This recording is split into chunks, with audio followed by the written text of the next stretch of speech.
TV 24 studio మంగళగిరిలో ఈరోజు ప్రారంభోత్సవం జరిగింది. దీనికి నా యొక్క హృదయపూర్వక అభినందనలు. ఈ టీవీ 24 ఛానల్ ప్రారంభించిన దగ్గర నుంచి కూడా జనసేన పార్టీకి అండగా ఉంది. ఈ జనసేన పార్టీ గెలుపులో ఈ యొక్క టీవీ 24 స్టూడియో ప్రప్రథమంగా ఉందని నేను ఖచ్చితంగా చెప్పగలను. ఎందుకంటే టీవీ 24 స్టూడియోలో ఉన్న ప్రతి ఒక్కరూ కష్టపడి జనసేన పార్టీకి గెలుపుకి ముఖ్య కారకులు. ఈ పవన్ కళ్యాణ్ గారికి ఆయన ఇమేజ్ ముందు మనంతా చిన్న ఉడతలు లాంటి వాళ్ళం. ఆ ఉడత భక్తిగా టీవీ 24 కూడా తన యొక్క గొప్పతనాన్ని చాటుకుని కేవలం పవన్ కళ్యాణ్ గారి కోసం కష్టపడింది. ఆ యొక్క కష్టం తగ్గ ఫలితం త్వరలో దక్కాలని, ఇంకా ఈ టీవీ 24 స్టూడియో ఇంకా ముందుకు పెరగాలని, పెరిగి జాతీయ స్థాయిలో ఆ స్థాయికి ఎదగాలని నేను మనస్ఫూర్తిగా కోరుకున్నాను.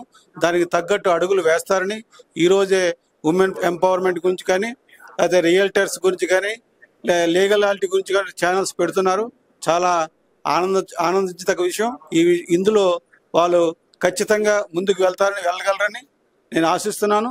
వారికి సాక్షాత్తు శ్రీ వెంకటేశ్వర స్వామి అనుగ్రహం, అమ్మవారు కనకదుర్గ అమ్మవారి అనుగ్రహం ఉండాలని కోరుకుంటూ సెలవు తీసుకున్నాను. జై జనసేన, జై హింద్.